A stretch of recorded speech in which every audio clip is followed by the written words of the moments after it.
In the traditional motion picture story, the villains are usually defeated. The ending is a happy one. I can make no such promise for the picture you're about to watch. The story isn't over. You and the audience are part of the conflict. More human beings were slaughtered in the 20th century than in all previous centuries combined.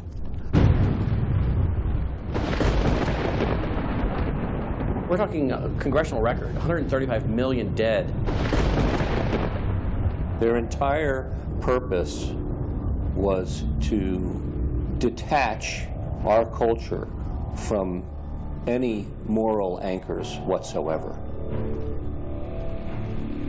You look at the changes in America since 1960, perhaps. The whole culture's been transformed.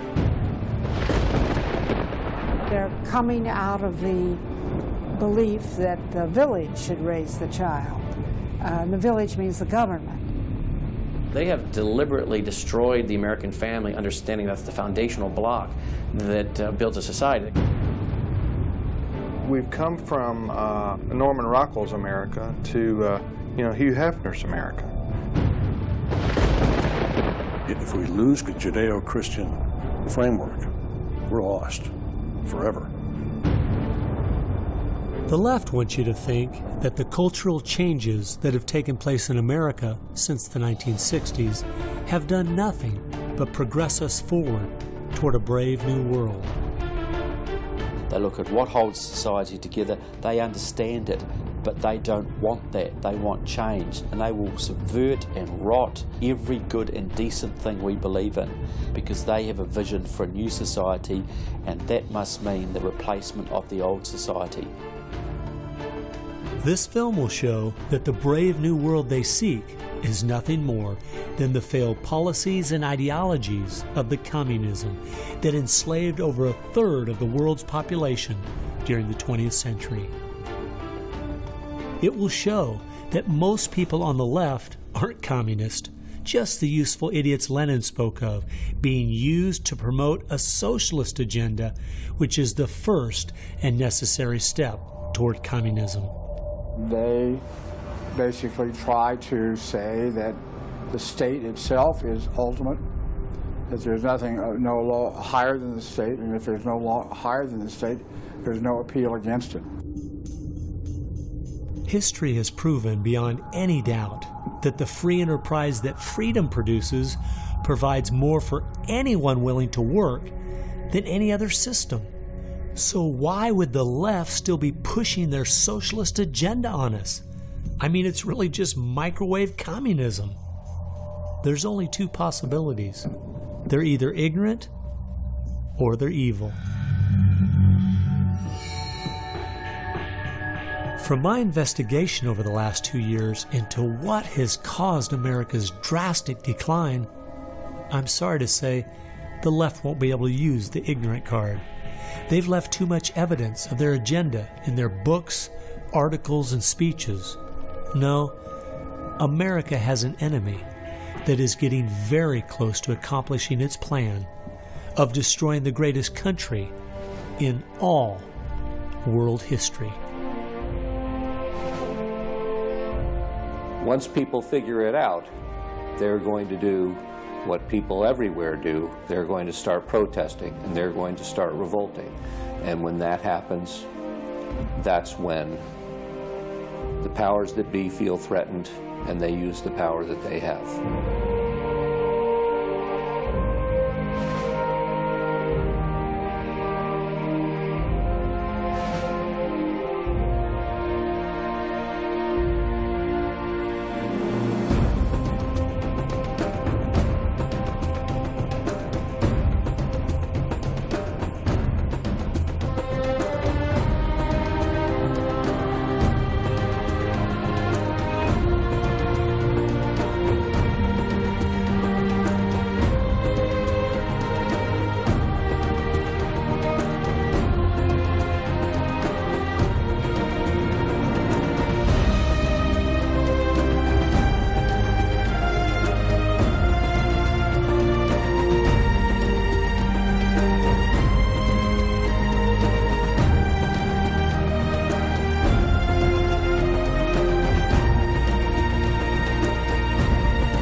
This story really begins for me back in the summer of 1992. I got a phone call from an older gentleman I knew who was a writer, and he asked me if I'd go attend a meeting for him at the University of California, Berkeley. He told me that the Communist Party USA had recently split over differences of how to best take America down. Some were wanting to still work toward a violent revolution, while others were wanting to focus their efforts on using public policy to subvert America from the inside. He was curious what they had to say. I mean, after all, the Berlin Wall had just come down, the Soviet Union had dissolved, and the whole world was saying communism is dead. So why were they meeting, and what were they up to? I was in graduate school at the time, and the whole idea of slipping in undercover into a communist meeting sounded pretty neat, so I decided to go. The first surprise I had was when I walked into the auditorium. I was expecting it to be filled with college radicals, but instead it was 50, 60, and 70-year-olds, I mean grandparents, professionally dressed with briefcases, and I realized this might be a little more serious than I thought. As the weekend unfolded, I listened carefully as they outlined their plan and agenda, and how they were going to infiltrate the institutions of America to influence us in the direction they wanted us to go. To destroy our families, they wanted to promote cohabitation instead of marriage. They wanted to try to get children away into government programs at the earliest age possible. And they also said they'd like to get behind the feminist movement because they felt it had been very successful in making women discontent with marriage and motherhood. To destroy business, they wanted to get behind the environmental movement. And in 1992, the environmental movement was very modest, but they thought it was the only vehicle capable of creating enough regulation and red tape to discourage business growth. And finally, to destroy our culture of religion and morality, they said, if we can get Americans to accept homosexuality, they thought it would begin to extinguish our traditional moral values Americans held. I remember thinking at the time, this plan doesn't seem very realistic. It's not something I'll need to worry about in my lifetime. It was 15 years later, I was appointed by the governor to be a state representative in the legislature. I'd only lived in my district for 2 years, so I thought it'd be a good idea if I wrote a monthly letter to the editor. Each month I wrote on a different topic. In January 2008, as I was contemplating what to write my letter on, I thought back to the meeting in 1992, and I thought of the goals they'd outlined and where America was today, and I couldn't believe how successful they had been. I mean, our families were totally disintegrating. The environmental movement had become the most powerful force for destroying our free markets, and hate crimes legislation was being considered in Washington, D.C. that made it a crime to even say anything against the homosexual movement. I realized people needed to know what was going on. After I wrote this letter, within days, people were protesting at the Capitol. It was the feature story on the evening news. Controversial comments have state legislators buzzing tonight. After a freshman lawmaker alleges the communist agenda has infiltrated mainstream America. It's the big story, live at 6. And over 40 letters to the editor had been printed in response to what I'd said.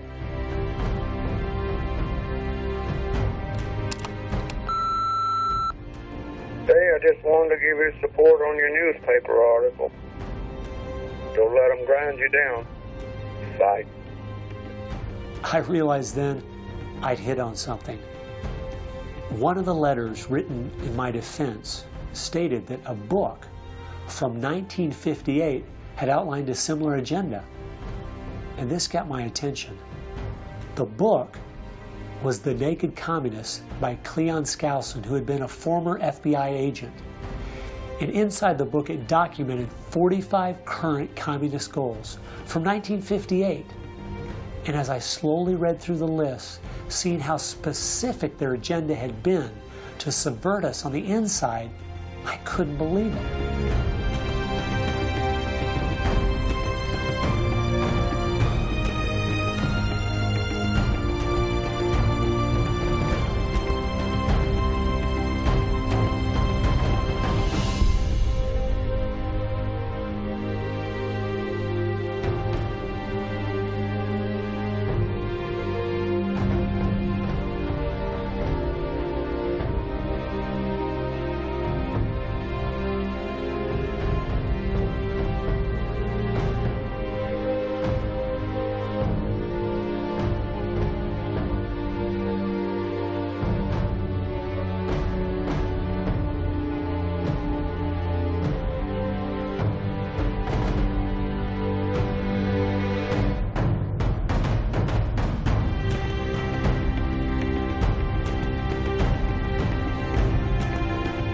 They'd accomplished almost every single one of them, and nobody seemed to be noticing.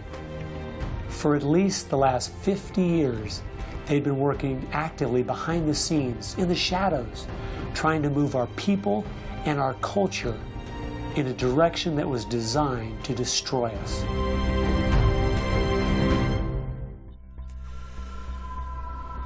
Someone needed to find out the truth of what had happened to our country. Could all of these very specific goals have been accomplished by accident? Or was there something there, under the surface, intentionally rotting away America's culture? I decided to go and get the facts from some of my favorite writers and speakers around the country. These are a few of the questions I asked them.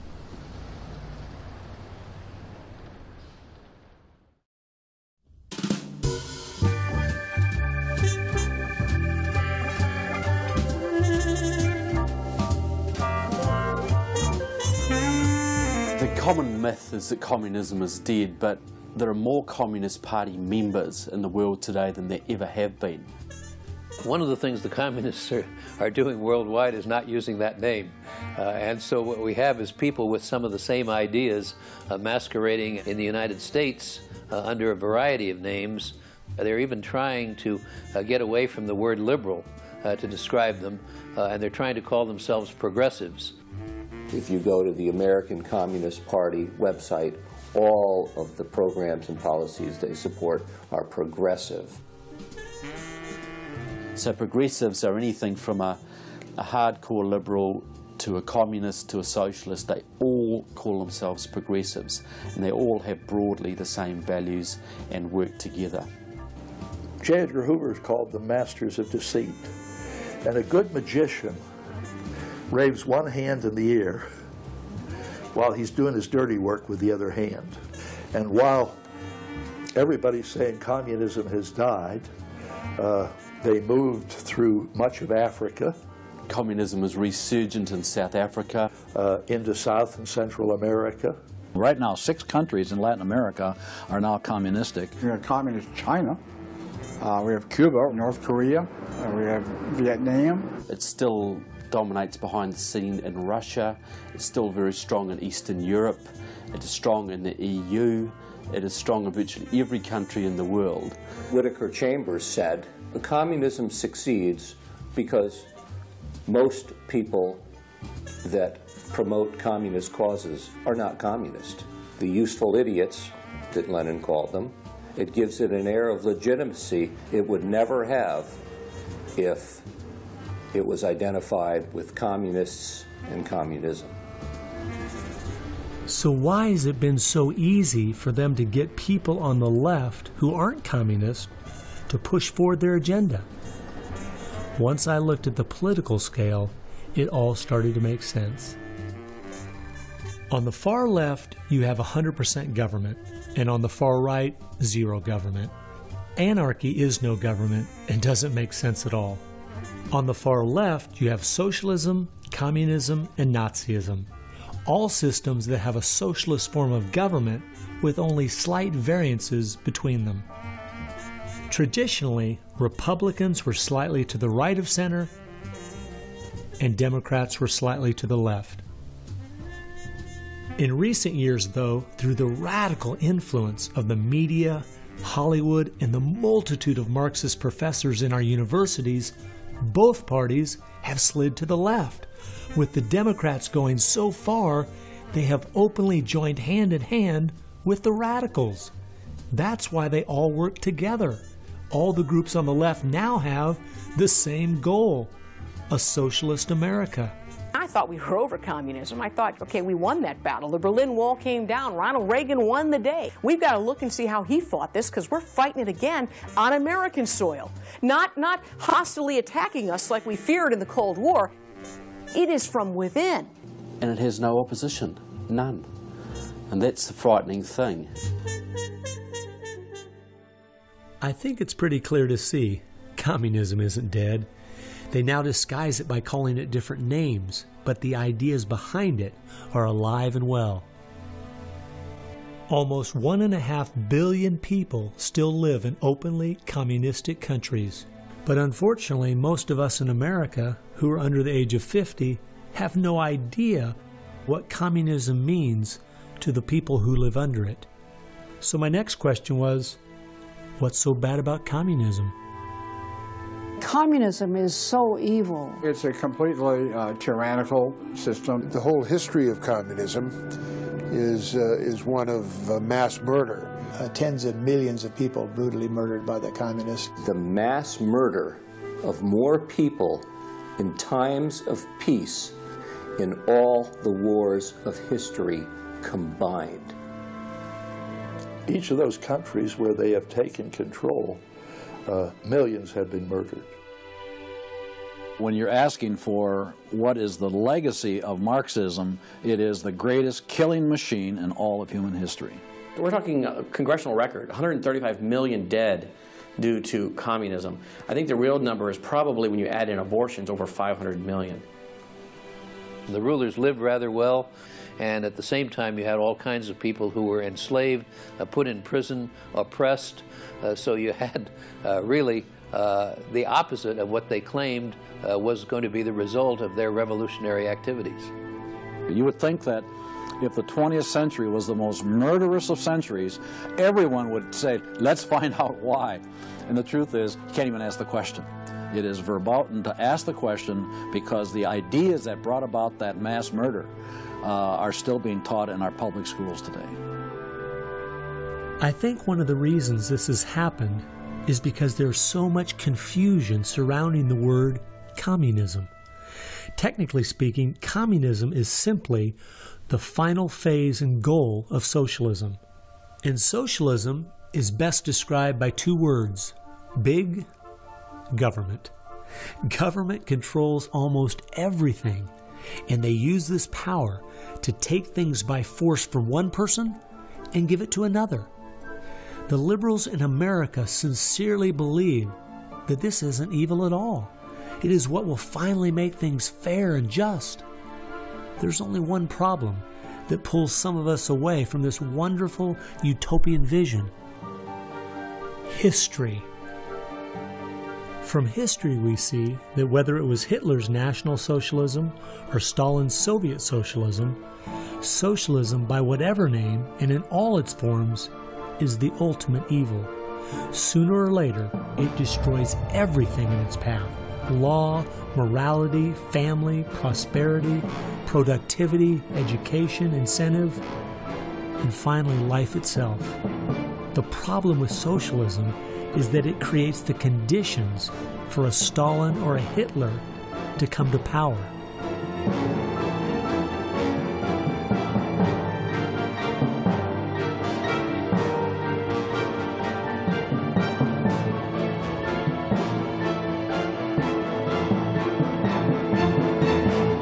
And that's why communism has such relevance today.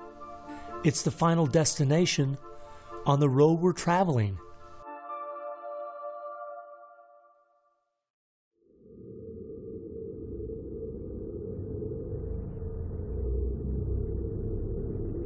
Friedrich Nietzsche tried to convince the world that God was dead. Charles Darwin tried to prove that humans are simply part of the animal kingdom.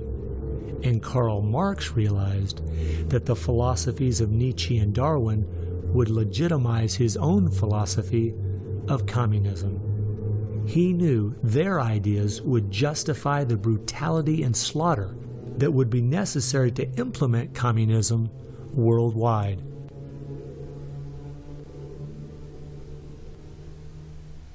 It was in March of 1883, Karl Marx, the father of modern-day communism, died. The assumption that communism would die with him was a logical one, since only 9 people attended his funeral. In October of that same year in London, England, a group was forming called the Fabian Socialist Society. The Fabian Socialists decided that they were going to socialize the world incrementally. They called it socialism by evolution instead of Marxist socialism by revolution. It always worked in tandem with the communists. Some Fabians were also communist. There was a bit of interchange of membership. The Fabian socialists are slowly but surely bringing about the socialization of the world. Europe is pretty well done. They are now working in Latin America. Latin America is not just socialistic in many countries. They're all already Marxist. You have hardcore Marxists in Venezuela, in Nicaragua. El Salvador just went communistic, and of course Fidel is sitting right there laughing at this whole thing. And we haven't even figured this thing out yet. We don't even know there's a red plague coming up to meet us. We think that we're just going to watch the cartoons on Saturday morning and everything will be fine. They had a lot to do with bad stuff happening. There are two things I found that gave me a good idea where the Fabians were really coming from. First of all, their symbol was a wolf in sheep's clothing. And secondly, George Bernard Shaw, who was a leader in the Fabians for almost 50 years, said, quote, "I am a communist, but not a member of the Communist Party. Stalin is a first-rate Fabian. I am one of the founders of Fabianism, and as such, very friendly to Russia," unquote. Fabians eventually begat the Students for Democratic Society, which begat the Weather Underground, which begat basically the social changes that have happened in America in the last 40 years. Many of the SDS members from the 1960s still have an incredible influence on the direction our country is heading. One is the Reverend Jim Wallace, who was president of SDS when he was a student at Michigan State University. And yet today, he is the spiritual advisor to the President of the United States. They've been friends for many years. They go back to Chicago and the Chicago politics crowd. And during the Vietnam War, he was rooting for the Viet Cong to beat the United States Army. And when they did, he just couldn't believe it. He said it was one of the happiest days in his life. And another leader in the Students for a Democratic Society and founder of the Weather Underground is William Ayers, who has been a longtime friend and neighbor of President Obama. It came out in 2009 that Obama's book, Dreams from My Father, was even written by Ayers. So the influence from the Fabian Socialist Society goes right into the White House.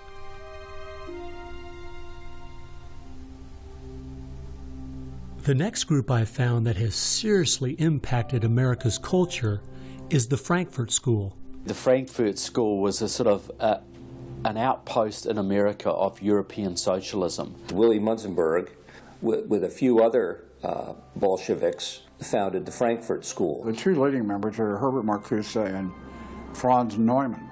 Franz Neumann was, in fact, a Soviet agent. Their entire purpose was to stand the entire educational system of the West, and the United States in particular, on its head.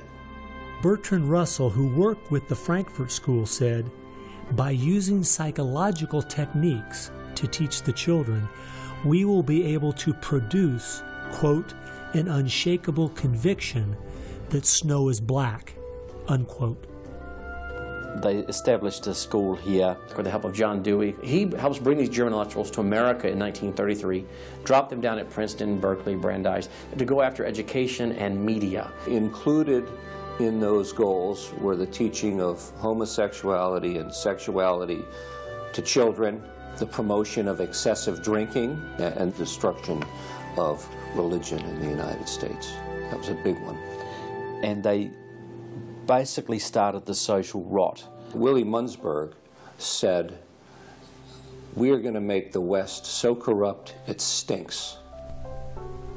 I love spending time with my family, July 4th, baseball, and apple pie, and my mind can't even comprehend that there were groups of intellectuals back in the 1930s plotting and planning how they could make America so corrupt it stinks. There are certain lines and certain limits, and the left has always pushed it as hard as they can, as far as they can, and will protect any pornographer, any deviant, any any negative cultural form they can find, basically to degrade the culture. And that goes right along with the feminism of today, which was part of the Frankfurt School's desire to destroy a patriarchal society for a matriarchal society. In other words, remove the father as the loving provider, discipliner, discipler, leader of his home, where you instill virtues and integrity and modesty. That's been broken down on purpose because they knew if they could destroy the family, they could destroy a nation. And instead of having a father who leads and disciples and protects the home and provides for the family, the government steps in as a nanny state. The Frankfurt School developed the concept of cultural Marxism. You penetrate the culture, take it over, and then everything else will follow. And of course they did that, and today we've had a complete cultural revolution. As many people in America are familiar with the phrase "make love, not war," that actually came from Herbert Marcuse, who was with the Frankfurt School. So these guys went after education, they went after media, and they've been very successful in changing the entire worldview of Americans through what they call political correctness, but it's really cultural Marxism, with the goal being to destroy Christianity, then create chaos, and then move to their ultimate goal, which is from cultural Marxism to traditional Marxism, which is socialism. Most of the strategy to remake America from within started with Antonio Gramsci, who wrote over 2,000 pages back in the 1930s outlining how to take a Judeo-Christian culture down from the inside. The plan he suggested has been the main focus of the left ever since. Antonio Gramsci was a neo-Marxist philosopher. Antonio Gramsci was an Italian communist. Antonio Gramsci is probably the biggest troublemaker in the world. He's probably got more responsibility for our social ills than anybody else on the planet. He knew of the importance of undermining the morals in the character of this country. Because America had a strong Christian heritage, you had to attack the culture. You had to change the culture. Even to pornography, into areas that most people normally wouldn't accept. He said that we're going to destroy the West by destroying its culture. We're going to infiltrate and we're going to turn their music, their art, and their literature against them. That means that you penetrate the universities, you write the books, the novels, the poetry, the music, the book reviews. And once you control the culture, then you can sort of shape the thought of rising generations. He differed with Marx. Instead of, for example, destroying the church and the other basic institutions, he said infiltrate them and use them to change the culture. What Gramsci had to say was that this is the way that government is perpetuated and society is perpetuated is through these churches, because they set the standards, they set the framework of the way people live, of rules, how families should be structured. He didn't want a revolution on the streets that would be overturned by the police the next day. He wanted to change society over the long term so that we'd have a revolution without us even realizing it, basically. And the communists have been very effective in promoting their ideology in Hollywood, in the mass media. And I think he was quite right. I think that's exactly what has happened. I think that's what's worked. I think it's working that way now. And that's where a lot of these people come from. And that's been the big success story of communism in the last 50 years. It's the professors, it's the educationalists, it's the journalists. They are the shock troops, the Gramscian shock troops of the future. And one of Gramsci's all-star disciples, Saul Alinsky, became one of the most influential radicals of the 1960s. Well, Saul Alinsky was a prominent radical in 1930 Chicago. He worked closely with the Communist Party. He used to go down and train at the rifle range with Leon Dupre, who was later a mentor of Barack Obama. And they used to train to shoot because they knew the revolution was just around the corner. But that didn't come, so he got a bit more subtle. Well, Saul Alinsky called for a community organizer to stir things up, to create agitation. In fact, he said you'll be accused of being an agitator, and that's exactly what you are. He wanted the haves and have-nots fighting with each other. It wasn't until I was watching an old film from World War II that I realized what the left has been doing in America to pit the poor against the rich, blacks against whites and the young against the old, is the same tactic Hitler used to disunify Germany. You see, they knew that they were not strong enough to conquer a unified country, so they split Germany into small groups. They used prejudice as a practical weapon to cripple the nation. Remember that when you hear this kind of talk. Somebody is going to get something out of it, and it isn't going to be you. And they use the conflict as justification for more government to stop the chaos. So they create the chaos, and then they step in as a solution to the chaos. And as Francis Schaeffer said, once this chaos comes, most people will willingly give over to an authoritarianism because they don't want the chaos.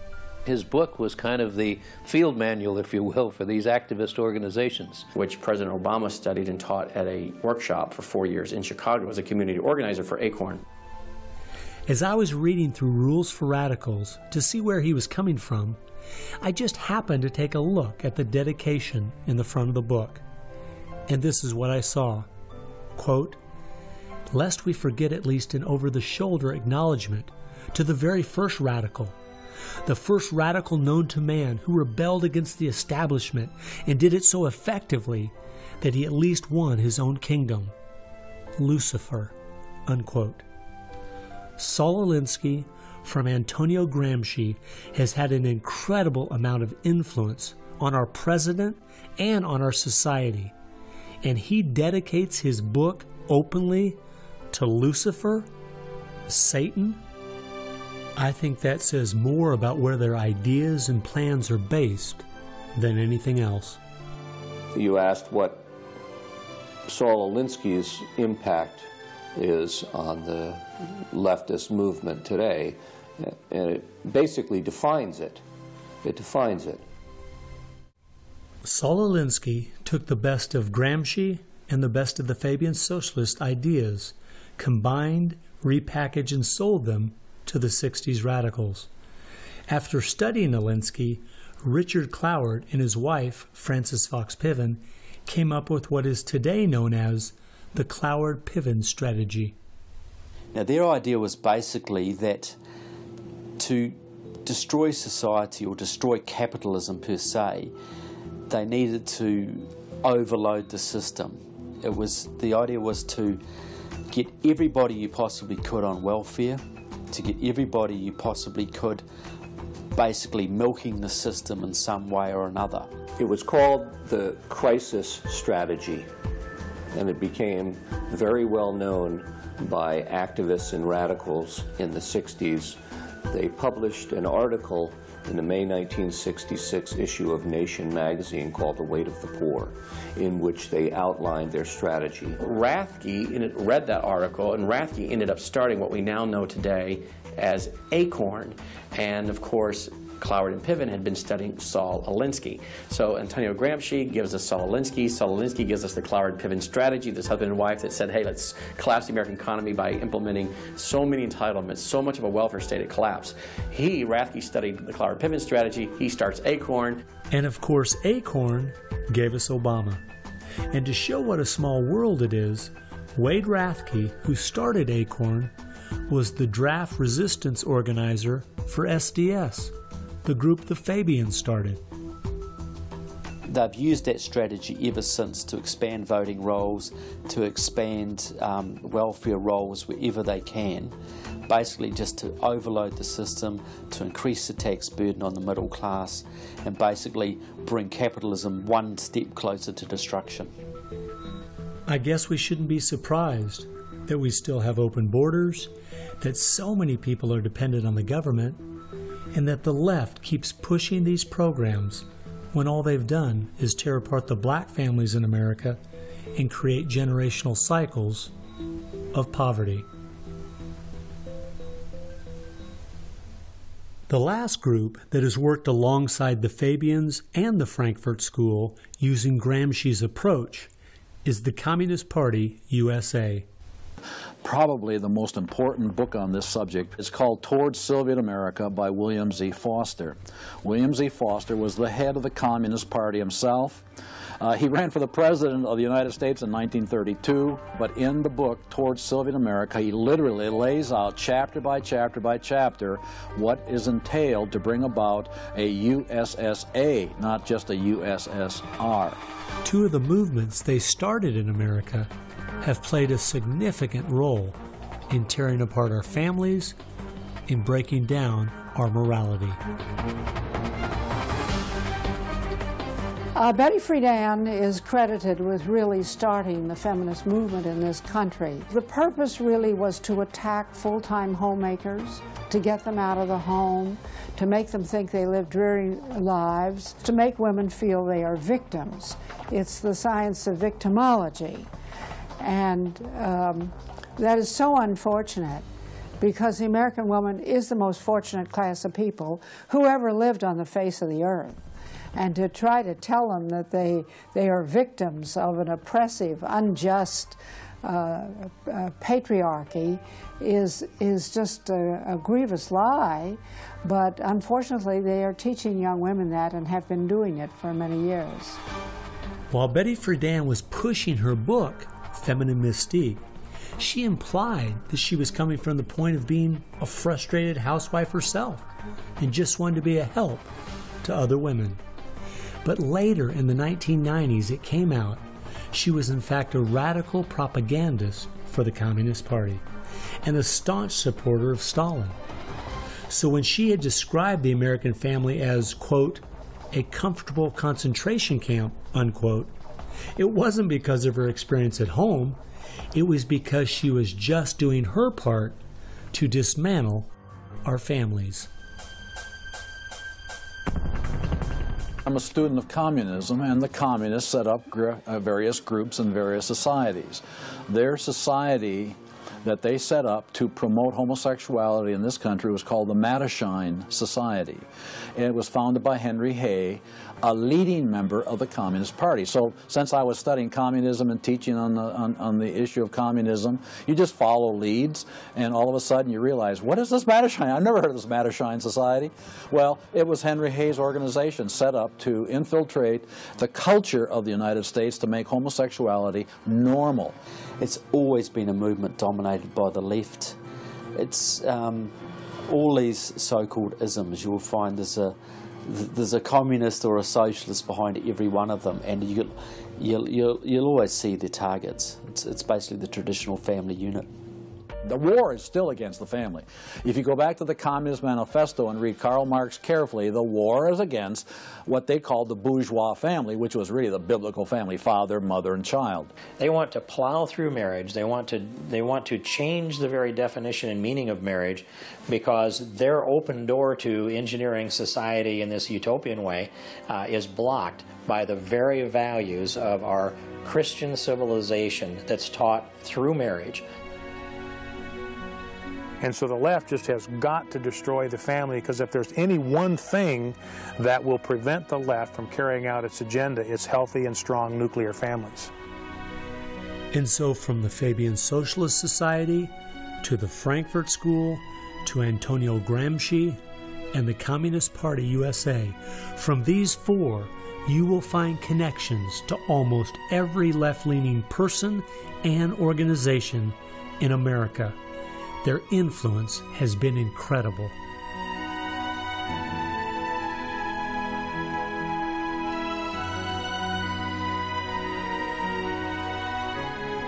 It was in the 1960s, all the groups on the left seemed to realize Antonio Gramsci was right. In a Judeo-Christian society, you will never be able to persuade people to rise up in a Marxist revolution and start killing each other off. The only way to take the culture down is through penetrating the institutions of influence to change the people from within.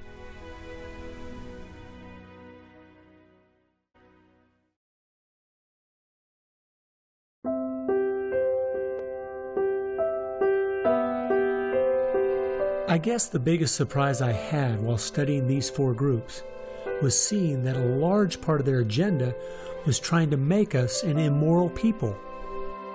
The communists knew in the 1930s and and since that time, and the leftists know today that if you can break down the cultural traditions, the basic rules of morality, then it's much easier to move people in different directions that are counter to the good of society. They recognize that it's all part of the same fabric. Their ideologies all work together to break down families, to break down the sanctity of human life, the value of human life, to break down the idea that there is a God that we are accountable to. They essentially are validating the Judeo-Christian worldview by the very things they attack. Because in their effort to destroy our culture, they know that they have to go after the very things that the Judeo-Christian tradition honors and values. Morality, belief in God, faith, the importance of family, the sanctity of life, the sanctity of marriage. It's amazing our enemies could see our morality was our greatest strength. And yet so many Americans don't seem to get it. Morality is simply having the character to do what you should do instead of what you have the freedom to do. And that's the only way freedom works. A people cannot be given freedom without morality, or they will self-destruct. And that's what we see happening in America today. The bottom line is freedom and free enterprise are simply fruit on the tree of morality. Our founding fathers clearly understood this principle, and so do our enemies.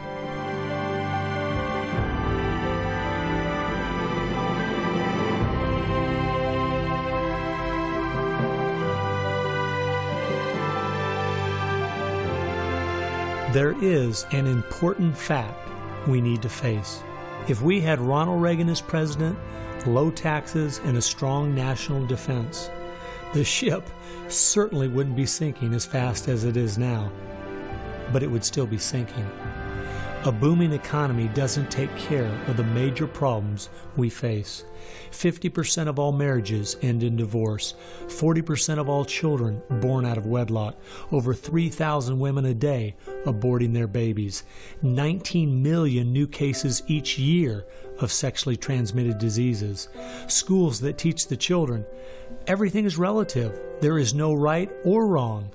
And the list goes on and on. I recently read in our local paper that over the last 12 months, almost 7% of all high school students in my state tried to commit suicide.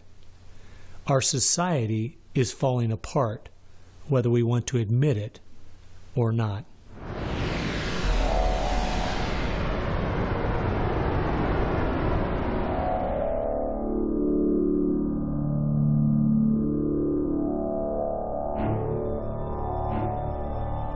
Karl Marx had the insight to see that dethroning God and destroying capitalism went hand in hand. As you attempt to dethrone God by erasing the morality in a society and destroying his institutions, the family and the church, you are destroying capitalism. Because as the families fall apart and the church loses its influence, society starts to crumble. And then government has to expand to pick up the pieces. The question, as Whittaker Chambers put it, was God or man? God or man? Karl Marx was an atheist. Marx's philosophy was that people existed for the benefit of the state. What Marxism did and does, and all the other isms of the modern era, is to try to dethrone God by deifying man. You have to discredit God. He's your competition. The 20th century ushered in several ideologies that sought to devalue God and elevate man. Communism, relativism, humanism.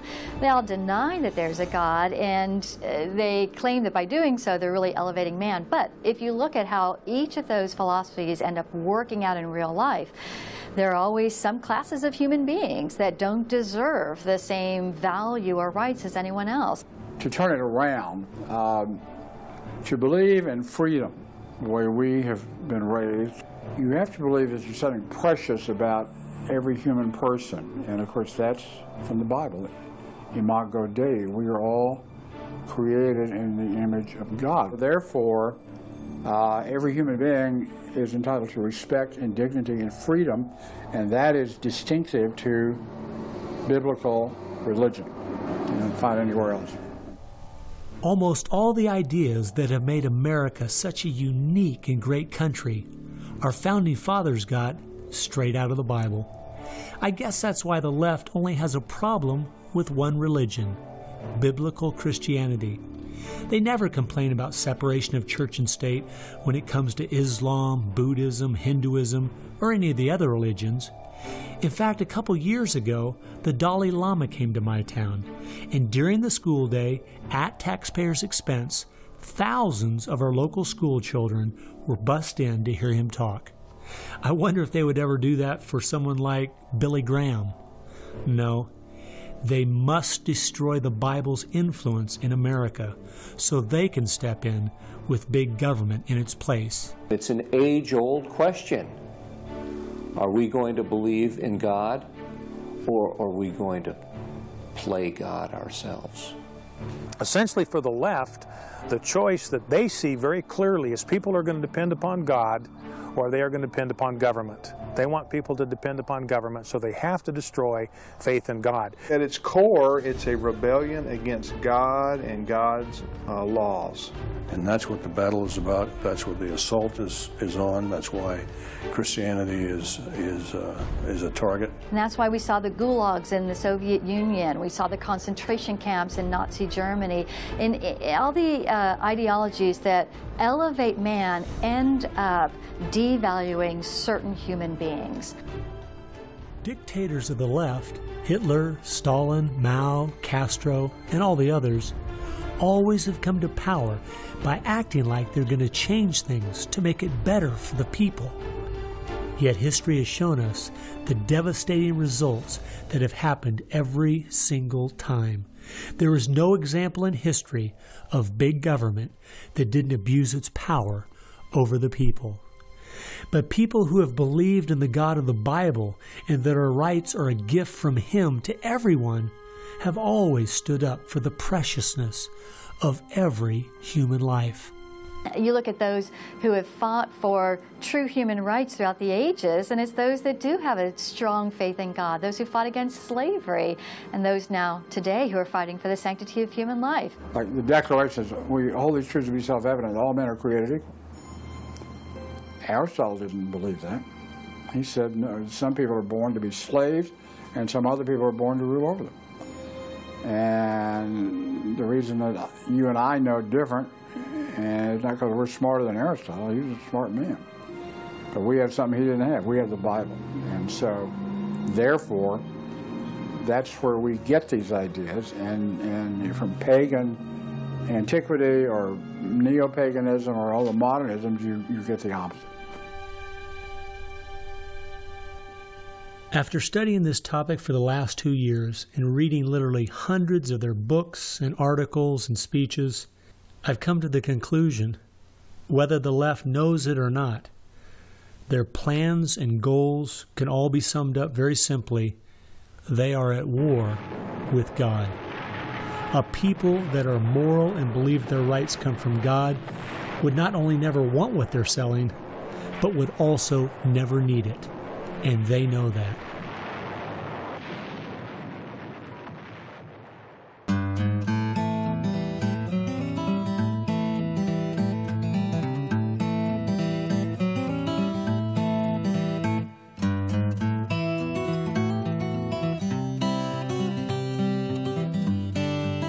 It's obvious if you're trying to subvert a country, you want to control the news, you want to control public opinion. And a lot of people realize, well, there's a biased media, and most people know that. Even the Washington Post admitted it. Yeah, we were biased for Obama, so what? And when you enter into the equation, so what? That means the biases, the opinions of the reporters enter into what is news. They decide whether you have a right to know. And it's no longer a bias. They turn from just political bias to activism.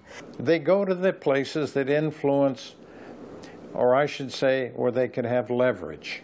Generations of journalists have been trained to interpret events, interpret the news, not report the facts, interpret the news. They do not deal in facts because facts aren't effective for them. They have very few facts on their side. They've gone into and penetrated these major areas to where they can influence it in the direction they want to go. We've seen a massive shift away from old-fashioned objective news reporting to what he called interpretive reporting, what others call advocacy journalism. And it's advocacy for a cause. And as a result, we have a news media in the United States that is extremely liberal at the present time. Which was a major, major goal, to control not merely the newsprint, but the television media and Hollywood. Stalin said himself, if I could control Hollywood, I could rule the world.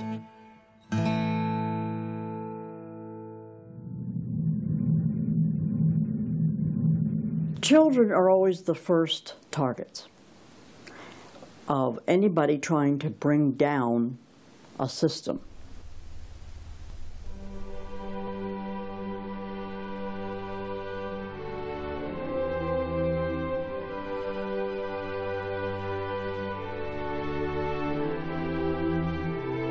John Dewey is believed to be the most influential man in the whole area of public education. He went to Russia in 1928 to help study the Karl Marx way of education and bring it back to America. Dewey was an atheist. He was a socialist, a humanist. He was part of the Socialist Society in America, helped found that. What he believed in was that education should socialize the child to make him a willing tool of the state.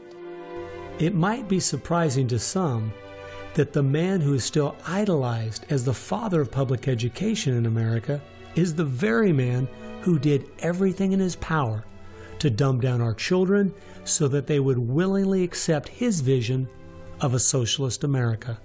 It started with Dewey in the early 1900s. It expanded, really expanded since the 1960s. The hard left gets control of the teachers' unions and the training colleges. If you've got those two institutions, you can pretty much dictate all educational policy. The people who were demonstrating against our country and against our government in the 1960s have now become tenured professors in the universities. So they're the ones who are writing the textbooks, teaching the teachers, running the teachers' colleges. And it's self-perpetuating, because once you have the universities, then you train more cadres and more and more and more. And they discovered that they could do more to remake our country by going into the schools than they could by throwing bombs. I believe the average patriotic American underestimates the importance and influence education has on their children. That's how the large majority we had in 1980 to elect Ronald Reagan in a landslide has been lost. It's not because the other side has had lots of children. No, they're aborting theirs. But instead they're capturing ours through the propaganda they teach them, 7 hours a day for 13 years, and even longer if they attend college. We are losing most of our children to the other side because of the anti-American, anti-God, and anti-free enterprise rhetoric they are filled with in the government schools. Government schools are not teaching basic reasoning processes. They're not teaching logic. They're not teaching actual data of history and science and mathematics. And if your education is rather limited, then you're inclined to believe that a government can be the solution to your problems. When you look at the desks in the schoolroom, you'll find 4 together, or maybe a table, they sit around a table.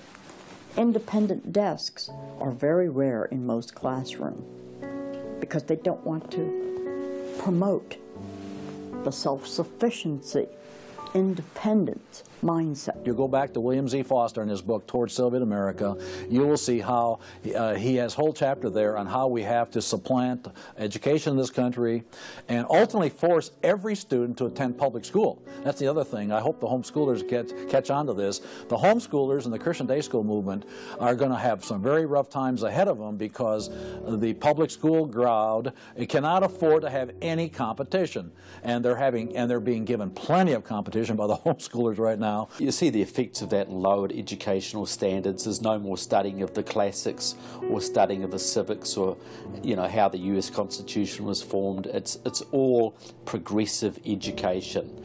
It's all based on the identity politics, the isms, the current trendy isms, environmentalism, racism. They're training them for the collective, and a collective mindset and a dependency mindset. And it seems that they, again, want to have people be uneducated, so then they do become wards of the state. They're dependent on the government to provide everything for them. It's under 10% of kids believe that there is an absolute right and an absolute wrong. And why are we surprised? We've sent our kids into this government system that indoctrinates them, that teaches them about tolerance and diversity and multiculturalism, and not about reading, writing, and arithmetic, not about what our founding fathers had to say. It's consequences. Few would argue that the education the children are receiving in the public schools is pathetic at best. But with the amount of tax dollars we spend each year, over twice as much as it would cost to send the students to private school, why do we allow this to continue? The group that my investigation led me to, that seems dedicated to making sure the children don't get a good education, was a real shocker. The schools are pretty much controlled by the Teachers Union, the National Education Association. If you look at their platform and goals, you would think they were a socialist or almost communistic organization. They are for the entire feminist agenda, starting with abortion on demand, tax-funded abortions. They're for the whole gay rights agenda. They're for the whole globalism agenda. They are extremely anti-parent.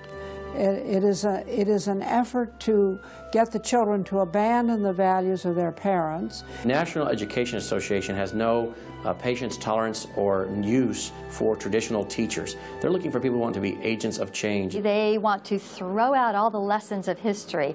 And really it's an attempt to then impose their own views and ideas onto people, get them to act as activists. If you control those institutions, then you can control everything else. It's all public schools, all for their jobs, and they have gotten behind all of the radical kinds of curriculum that's being introduced. They're for it 100%. They've had a tremendous effect on public education. It's not positive. We also see immorality being promoted through our schools. The kind of sex ed curriculum that is being used and paid for with our tax dollars would shock most parents. I think one of the main problems we face is parents naively thinking that the schools are the same today as they were when they were young. They don't realize there is a battle going on in this country for the hearts and minds of our children. The game is between 15 and 25 years of age. That's the whole game. If you're over 25, the chances are they're going to put a few pennies towards you to corrupt you. But their game right now is to corrupt the 15 to 25-year-olds or less. And right now they're down in the first grade with Heather has two mommies, Daddy's roommate, gay pride parade, and now by 8th grade they'll pass out condoms in school colors because that's so patriotic. And it's perfectly obvious that you get a hold of the child early, you can change his values away from his parents' values and get him to follow you. And they're very open about saying that. The National Education Association has passed resolutions saying they want children from birth. Isn't that interesting? The Communist Manifesto also thought the state should take control of children at birth. The left has always been good at disguising their real agenda by coming up with phrases made from words we are very familiar with, but then giving them new definitions. Social justice is the current phrase of choice and is being used to teach children the failed Marxist ideas of yesteryear are what they should strive for today. We see social justice curriculum today, which is the buzzword for communism, socialism, Marxism, which Bill Ayers is teaching. It's in many of our colleges, and the social justice curriculum is being taught in high schools all over the nation. Justice is good. If you then start calling it something blank justice, then you're modifying it. And what it really means is, I think, taking from one group of people and giving to another group. So I would call it socialisms. And it's used to break down the differences between the way things are done and the way it should be done. So when they're teaching social justice in the schools, they're not talking about free enterprise and capitalism and individual self-responsibility, all the things that made America great. They're talking about the things that made Europe and the Soviet Union and China so bad. The longer we allow our schools to teach the children that America has so many faults it's not worth saving, instead of the fact that even with its faults, it is the greatest country that has ever existed, the less chance we have of ever turning our people back from the dead-end road we're currently on, a road that promises to give us a perfect world if we'll only give up our sovereignty and our freedom. You're going to find more and more of the following. This is now called a world pledge. We no longer want the Pledge of Allegiance to the flag of the United States of America because that is considered nationalistic. And of course the socialists, communists, and the Marxists and the extreme left wing in the country want nothing to do with it. I pledge allegiance to the world, to care for earth, sea, and air, to honor every living thing with peace and justice everywhere. This came out, first of all, in Superior, Wisconsin. So Superior, Wisconsin was their guinea pig, and there was very little said against it, and so it would then go to the next and the next and the next, and before long you'll have the whole school system standing up saying, I pledge allegiance to the world instead of I pledge allegiance to the U.S. The public schools right now, if you'll read Towards Soviet America, have nearly accepted every item that William Z. Foster said we needed to place into the public school curriculum. And we're seeing the results. You know, people are not as informed as they once were. They think in different ways, and they think in the way that the left intends them to think. Antonio Gramsci realized that if you can take over the institutions and the culture, you will be able to use those to influence society to create the socialist man you want. I think the most brilliant part of his plan was that he realized you could not only create a man that wanted big government to take care of him cradle to grave, but, and this is the genius of Gramsci, you could create a man that needed big government to take care of him cradle to grave. A man so dumbed down and so minimized in society, he wouldn't have the intellect or character to take care of himself. The reason this is so deadly for America is that once we have a certain percentage of the population in that category, our limited constitutional form of government is no longer possible because too many people won't be able to exist in that framework. We are approaching that tipping point rapidly.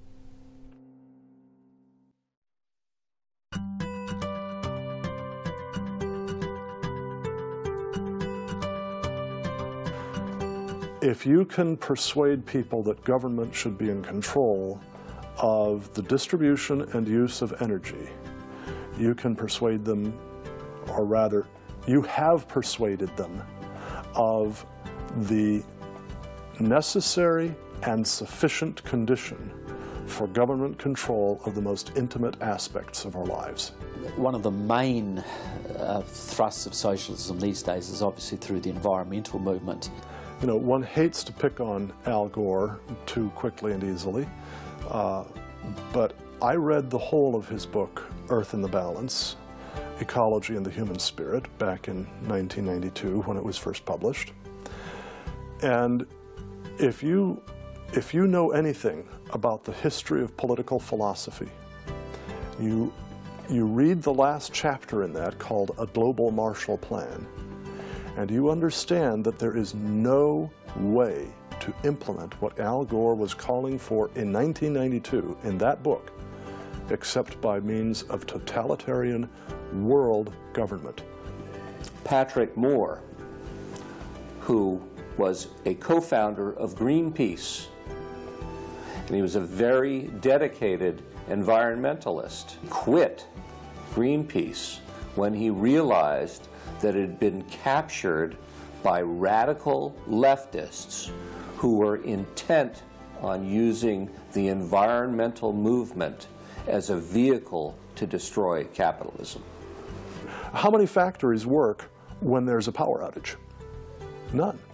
You want to hurt business, you want to drive down industrial production, you just drive up the prices of energy, you just diminish its availability, and the easiest way to do that is to make people scared to death of the cheapest forms of energy, which are fossil fuels, oil, coal, natural gas, and nuclear energy.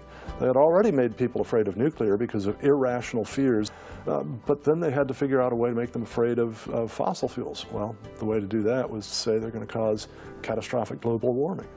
So I used to think this was just one great big distraction. If they want to put their energies toward the environment, but now I see that this is now being turned around and used as a tool to further a socialist agenda. Charles Rubin, a political scientist who wrote the book The Green Crusade, has told this story extremely well. Environment comes from a French word meaning surroundings. Well, now, what is surroundings? Everything around you, right? And so, as Rubin points out, environmentalism is literally everythingism. And so, if you were a socialist committed ideologically to the notion of government having control of everything about our lives, and you saw that you were losing the contest in terms of the creation of wealth and its distribution to capitalism, you had to find some other basis on which to promote your vision of government and to pursue its implementation. Environmentalism, or everythingism, was the perfect card. In December of 2009, when the ClimateGate scandal broke open and it became public that even the leaders of the movement knew the whole global warming idea was a farce, it wasn't them just having bad data. We as Americans knew once and for all that this movement was simply part of their agenda. It's my guess that regardless of the evidence that comes out against them, they will not let this tool they have waited the last 100 years for go to waste.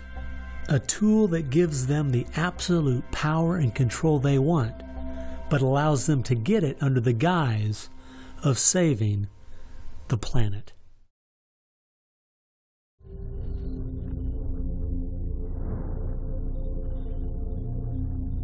He was born of left-wing parents. He was mentored as a young man by a Communist Party member called Frank Marshall Davis. Now, Davis joined the Communist Party in Chicago, and he was very well connected there. So young Obama eventually wound up in Chicago, and he started working with the very same people that had been working with his friend Frank Marshall Davis. All of his associations have been with people that are way left of center, hardcore left. And he's doing nothing more than what is predictable based upon that background. The nicest word for his agenda is a socialist agenda, and we could go on down the line of the other descriptors of the types of an economy and a society that he's building. He's all the things that Gramsci wanted to use for social change. Yeah, he's the epitome of the movement. If you think there's no way that so few could be so effective, consider this. When the Communist Party USA split in 1992, the group that formed was the Committees of Correspondence, and it was their meeting I attended that summer at Berkeley. As I started researching that group, I saw that many of the same people who started or have worked with the Committees of Correspondence and its sister organizations were the same people who were involved with President Obama's campaign and administration. I found file after file on Trevor Loudon's website documenting with footnotes and photographs these connections. The radical left has been so successful, they have persuaded the American people to put one of their own in the White House. Socialism and Marxism go together like Mary and Mary's little lamb. The general populace knows very little about what the socialists are up to. If you're going to find socialism, you're going to find the hardcore communists right behind it. One of the main avenues has been through what they call it the Congressional Progressive Caucus. 20% of the US Congress are members of this organisation. They have chairmanships of most of the major House committees and are easily the single most powerful bloc in the US Congress. And virtually all of them are tied to either Democratic Socialists of America, the Communist Party USA, or other radical organisations. We're literally at this very time watching what's transpiring and has been going on from the Fabian socialist point of view from 1883 to the present. So these guys don't give up. And they're going at a breakneck speed because they know they've got an opportunity now to change America in a way that can never be changed back. And they're going for broke. The Bolsheviks, they're just waiting in the woods and they're just smiling like you can't believe. You just read the Communist Party USA blog and they just can't believe their good fortune. Every time they turn around, they just can't believe this is happening. They're like me. I'm a Christian conservative and I can't believe they've been so successful in doing this. The left has started multitudes of foundations and nonprofit organizations, many of which are using our tax dollars to grind America down.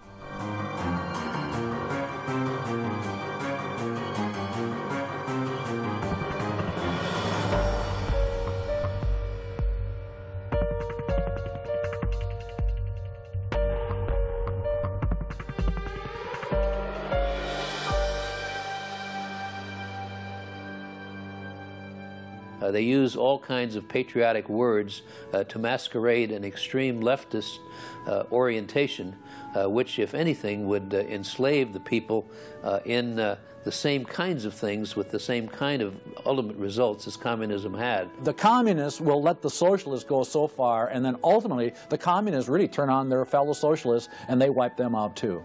And their attitude, I think, is really probably pretty close. They figure, look, if these socialists betrayed their own country, the chances are, once we get in power, they'll betray us too. So they'll figure, let's just rub them out right now. And at a given point, you'll see in the history of communism that they've been very effective in rubbing out their fellow socialists who brought about their socialism before the Bolsheviks and the hardcore communists with a capital C took them over. One thing we do really have to recognize is this is a domestic enemy. This is not just people with different ideas. These are not just nice folks who have funny, silly ideas that they will eventually figure out are just not very mature. No, these people are dangerous, dangerous enemies, and they are intent on overthrowing this country and imposing a socialist system that will mean extreme hardship for the vast majority of people in this country. That's true with them constantly seeking to re-engineer society so they reach this level of utopian perfection. Where we, on the other side, we advance the idea that this is about the cause of freedom, and if it hadn't been for Jesus Christ, there never would have been a United States of America, because the inspiration for freedom drove our founding fathers. They were informed by their faith, and I believe guided by the hand of God.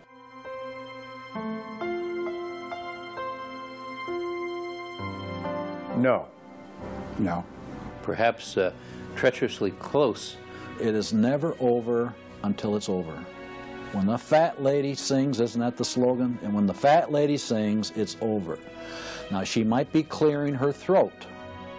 We saw the great country of Germany in the 1920s brought to its knees. Hitler came into power and destroyed the country. We see countries like Zimbabwe in Africa, which was once a prosperous breadbasket, now just wrecked.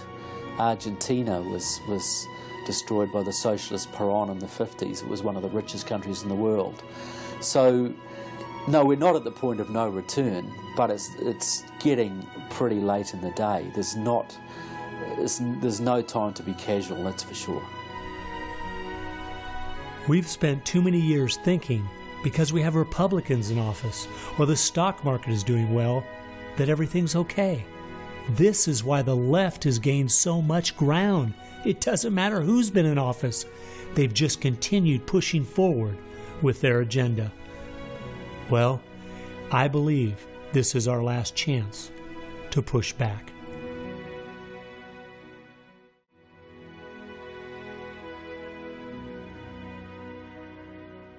If people are looking for something to do, we have our work cut out for us. I believe one of the things that we can do that will have a profound impact in changing America is praying. Well, as soon as we get off our knees, we need to get on our feet. Become educated about what's going on in the country. Spend time reading. Understand their philosophy and their goals. They have to master this documentary. They have to go over it a dozen times.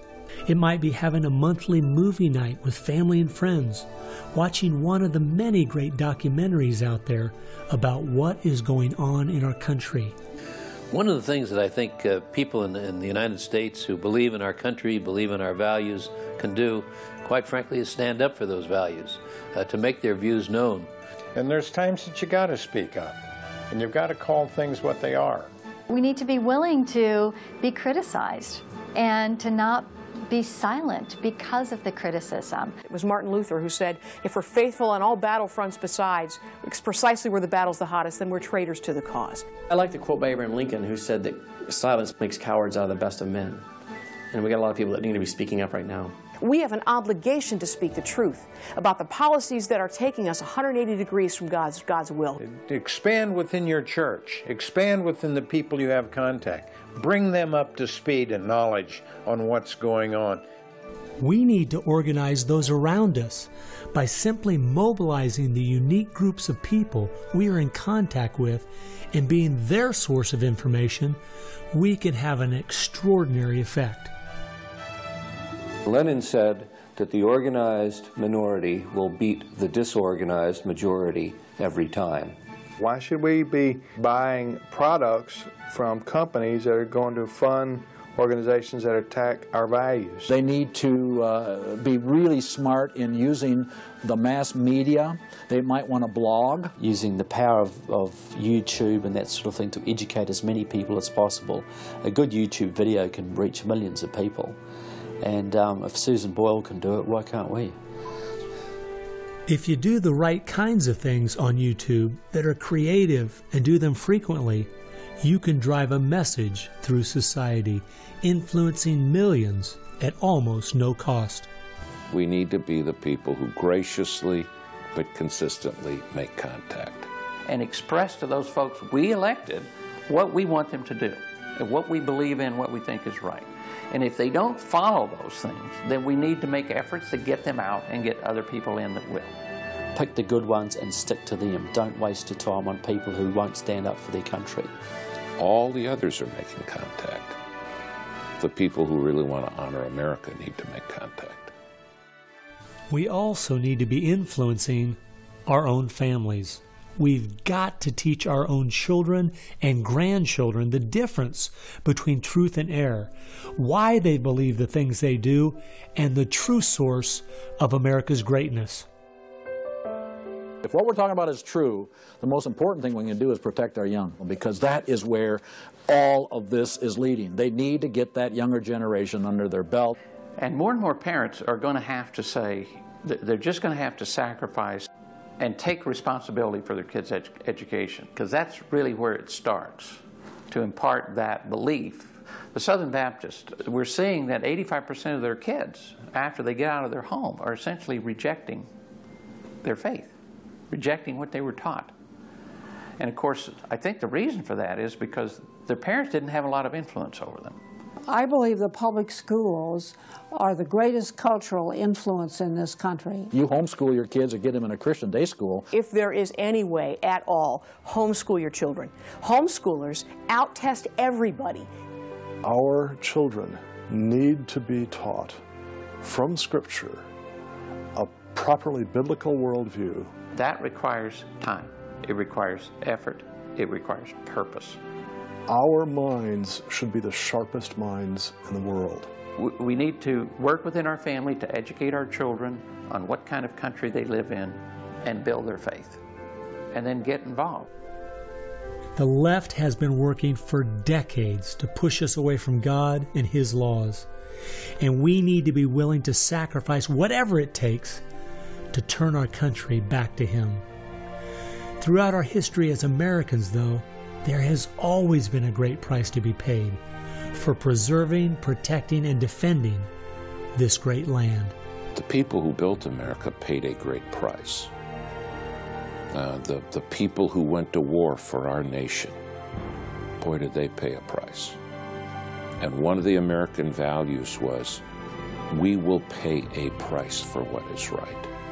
We will give of ourselves, even if it requires the giving of our lives.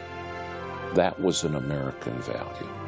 That's why it is such a heroic and honorable thing when a soldier defending us pays that price. That's like when you go to Arlington Cemetery in Washington, or the Tomb of the Unknown. You stand there and you say, this is America. We were the people who so believed in these values that it's an honor to stand for, even if it can cost you your very life. One thing I think we do need to remember, though, is that as we look at those we consider to be heroes in the past, they weren't people who just went along with the status quo. They weren't people who were just saying what was accepted at that time in history. They were people who were rising up above the evil that was being committed in their culture at that time. That's why they were heroes, because they weren't like everyone else. Never, ever lose sight of the power of one individual American. They can have an unbelievable magnifying effect just by the very fact they make up their mind to do so. I believe that's the only chance, the only hope we have as a nation. Hope is not found in rhetoric. Hope is found in God, the God of creation. And you know what? Our founders were in covenant with that God. You need a dedicated, informed, praying Christian making things happen and being determined to do so.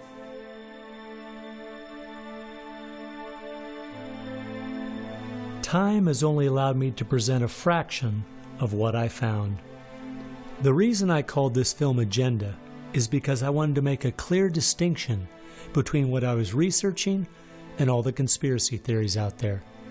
The dictionary says a conspiracy is an evil plan formulated in secret by two or more persons, but an agenda is simply a list of things to be done. At every turn of my investigation, I found agendas by people and groups of the left outlining their plan in their own words. They've been doing most of this right out in the open. Some of you might be thinking, these Marxist ideas aren't the most serious threat we face.